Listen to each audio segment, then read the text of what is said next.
My turn. Thanks, everybody, for staying here. I'm the one that will say the controversial things that no one else will. First off, this board is not up here to run staff. Would you believe it if I told you I have no idea what you're talking about? Would you believe that that was healthy? Would you believe that there's a process in order? Would you believe that there are steps, and the last step in that process is someone would appeal to this board on the decisions that have made below? I know that's of no concern to you. You guys are trying to get through high school and figure out what's next, and I'll be the first one to say, if you were at the last board meeting, my candor and my language were anything less than appropriate. We all have our days, right? Good days and bad days. But I'm going to share some stuff with you that's egregious, that I will tell you, regardless of how I'm represented, you will never see me personalize anything about a teacher in this district. In fact, I have a little YouTube channel, and everything I say is on this camera right now, and it will be up tomorrow, and I challenge people to go to that site and find even one inference where I have criticized the performance of a teacher. Do you all know my daughter Tammy? You all have been her classmates. You all treat her very well. That's how you all represent to me. I will say this. Listen up, adults. Meeting after meeting, I have rooms full of people who are expressing their concerns. And I will hope that at some point the sites mature to the point where we can get on the business of being a board and not having children in here and young adults giving up their homework time and their practice time to come in here and not understand a process and put this in the lap of the board. Guys, I hear you. There's nothing I can say to you, and I hope you understand that. Let's get the sites doing business at sites. When this board has to sit up here and start to involve itself in individual student and employee matters, something is very wrong. I'm going to give you all a little bit of how I look at things in this district here in a couple minutes if you hang out. If not, go home, get some sleep. Tomorrow will be a better day. I want to talk about last board meeting. We had a parent come in here who was very upset. Some behaviors at sites, like I said, we're all people, but you cannot come in to our school district and assault people. Do you know what assault is? Assault is anything that causes another person to be in fear of their financial stability, in fear of their physical safety. Anything like that is assault. Do not assault people. So a parent comes in here and says, some of the people that come into our district from other areas come in and are problematic. Does that mean that every person who comes into this district from another area is a problem? Of course not. But I will say to this, Board Policy 5116 tells you that there's a code of conduct. If you come in here from another district, you are a guest. How many of you all go into someone's house and tear it up and throw your mud all over the place and act like an animal? You don't do that. People are a guest in our district.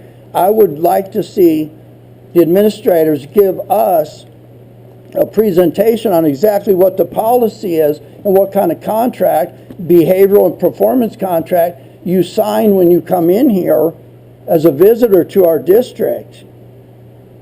Now, I may agree with the person, I may not, but I am the voice of people whether I agree with them or not, and I think the parent has a point.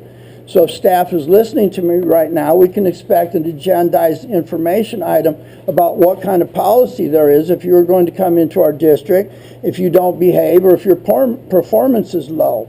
Within that same subsection is some rules about why this district has to take people from the outside. One of them is if you are at a school that is frequently dangerous. Think about that, frequently dangerous. So that means somebody, wherever they are, can apply to come over here where it's safe. Why are we safe here, guys? Look in the mirror. That's why we're safe here. Not any of us. You all. So you got some kid stranded over, afraid he's going to be assaulted, or he is going to be assaulted, and applies to come here.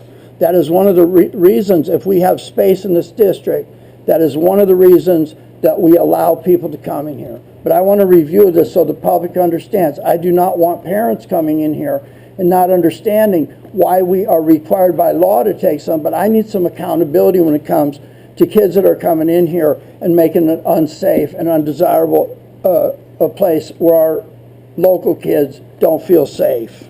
Am I being heard? The reason that people talk about me in collective bargaining, I work in a union environment. Collective bargaining on the agenda tonight, items 12 or 10B and C, it says that our associations, our employee associations, are going to come in and we're going to sunshine things. We talk about things. We talk about employee. Once that happens, it goes into negotiation. If you think I'm going to sit up here and do anything that affects somebody's right to bargain for increased pay, salary, I'm not going to do that. I'll just sit up here and listen to it. That's fine. But that's the way it works. It's on the agenda. Understand governance. If Trash and Me gives you a better raise, good for you. That's great. Next, I want to talk about this ADA thing. This all ties together. What the superintendent is telling you is that when I started on this board, the attendance that was given for each student was $6,300. Now all of a sudden it's up to $11,550. How does that compare to the eastern United States? They get $20,000, $25,000, $30,000 a student. That means those states invest in each one of you to the tune of that level of money. Now, that's the money we have to work with. Now they've been getting grants. There's $1,500,000 have been coming in here, but those grants are one-time money. The model for funding in school districts is you get this much per student. Right now, and for a long time, this community has not had the number of students it takes to float our budget. So let me explain this to you. This is really simple. Your household budget includes housing, it includes food, clothing, utilities, gas, transportation, insurance, your college fund, all those things. So if you make enough money, you're good, but if you run short some months and you have savings over here dipping into that, that's called deficit spending. If you're a person trying to get a good credit score, banks notice when you're doing that. That's what caused your credit score to go down, plus all them CDs I never paid for in 1978. Anyway, when you start deficit spending, the time is coming. So I'm very stingy with the reserve. You hear people talking about the reserve. If something goes wrong, we need to have the money in place. And I have ideas about the reserve. But here's the bottom line. In order to bring this district up to what it needs to pay its bills right now, we need another 400 students. Where are they coming from? I'll tell you where they're coming from. There's signature programs coming up, or you see trade unions coming in. You're seeing all kinds of things happening around here that weren't here before. That attracts students. If those students don't behave and they don't contribute to what our model is, $11,000 isn't worth disrupting everything. But we are doing things that cause our enrollment to go up. But right now, just to meet the bottom line, we need another 400 kids. So what do I think about at night? Certainly not whether people like me or not. Here's what I'm thinking about. Where would we put 400 kids right now? The elementary school rooms are packed. The teachers are in here saying, basically, I'm going to paraphrase it, they can't reach the individual student. You guys are students. Who's the one teacher I want you to think about? That one teacher where you all of a sudden know that teacher knows I'm alive, that teacher knows who I am, and that teacher understands my potential as a human being. You all got one, right? Don't get my age and not go back and thank them. But that's what teachers do. If they cannot reach the individual student, then they don't feel like their job is getting done. That's the bottom line. So if we're jamming kids into classrooms to the point where they can't reach the individual student, we're not doing anybody any favors, but we're telling the superintendent, go get another 400 kids so we don't have to depend on charter school money and other stuff that didn't work out so well. Now I'm going to talk to the adults. When there are fluctuations in attendance at schools, and I've said this before, we can rejoice knowing that 10% more students came in, but somewhere there's a school that has 10% less students. So what does that all mean? Well, here within the district, intra-district, not inter-district, if I see fluctuations going on campus in enrollment and they're not fourth grade kids moving into fifth grade at High Desert, I start getting concerned. Read between the lines here, people. And when one of the campuses on this district starts losing a bunch of kids to another school district, basically, and those seats and that facility is filled up from people coming in from somewhere else in Mass, that means I'm losing facility capacity here. Does anyone hear what I'm saying? So at the end of the day, you need money to fix things up. How many classrooms are on this campus that I could put kids in? But this campus is not DSA approved. So what is it going to take to get these 4 rooms and the other 4 rooms and the other 8 rooms? Because this campus is the answer. I don't want a bunch of people coming in from somewhere else and wondering why I'm jamming my own kids in another room with 38 people in it. My teachers can't reach them. That's the bottom line. So read between the lines, staff.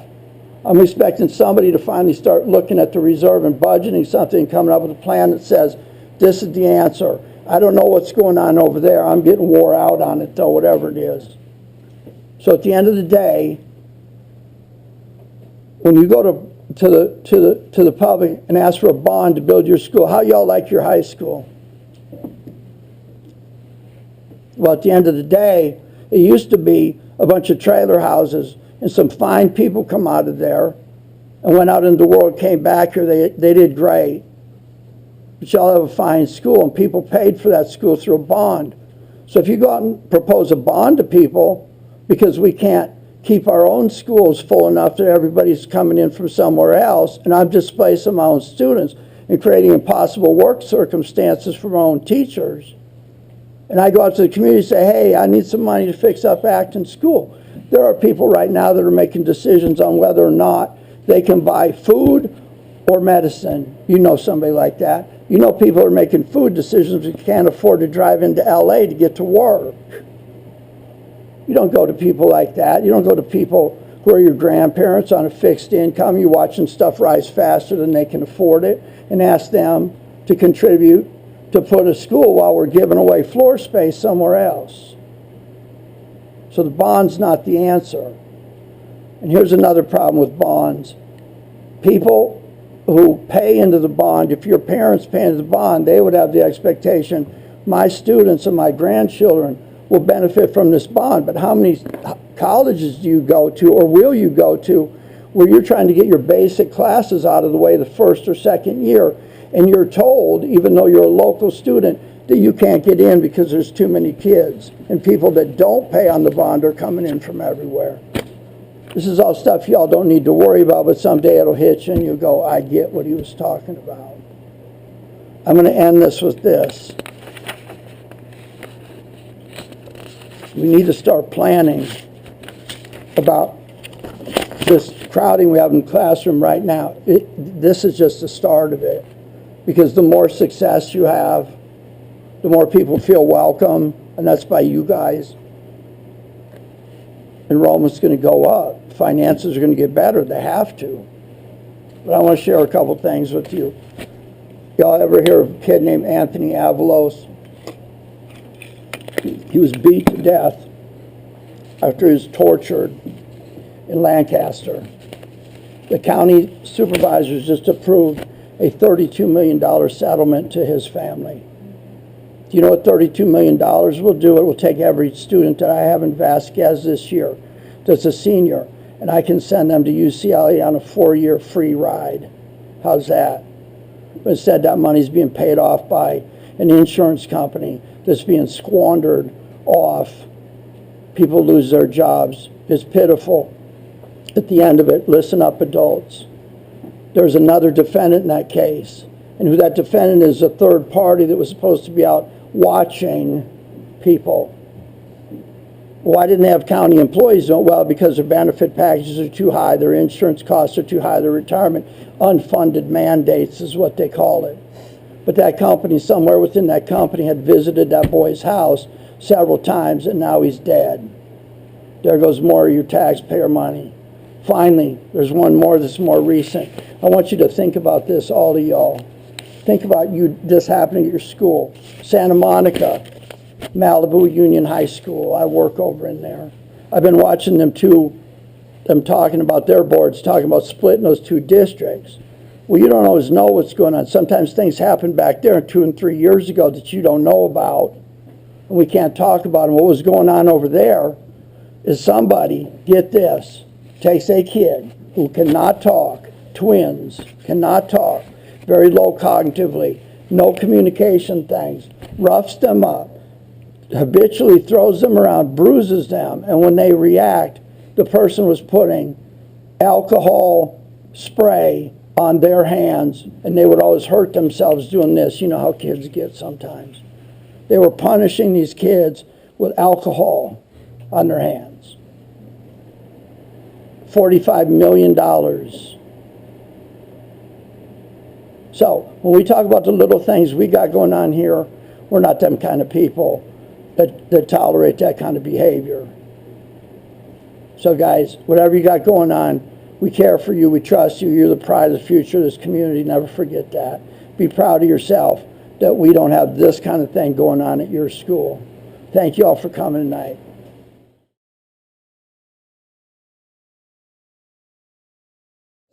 This is what I was talking about collective bargaining. This is where taxpayers have rights to hear what effect raises, benefit package increases, all those things have to do on the taxpayer. So at the end, here's what happens.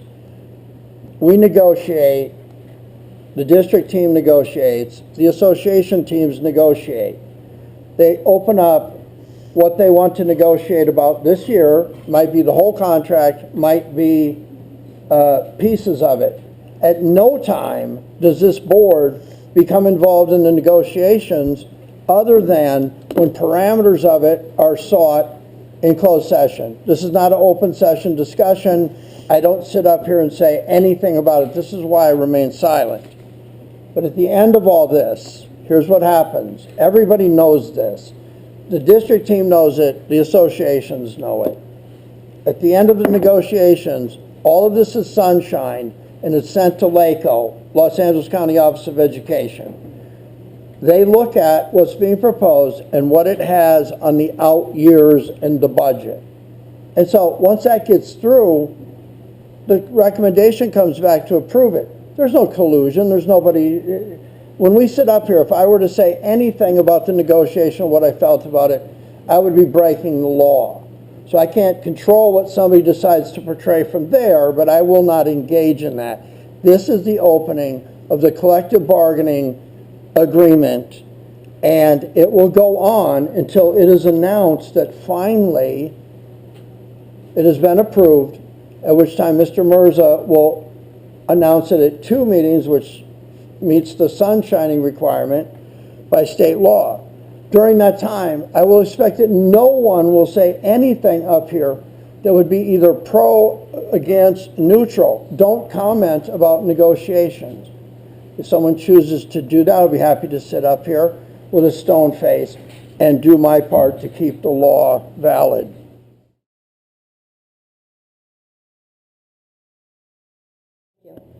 So this is not a delay tactic or a replacement for IEP request from a parent, is that correct? That is correct. Thank you.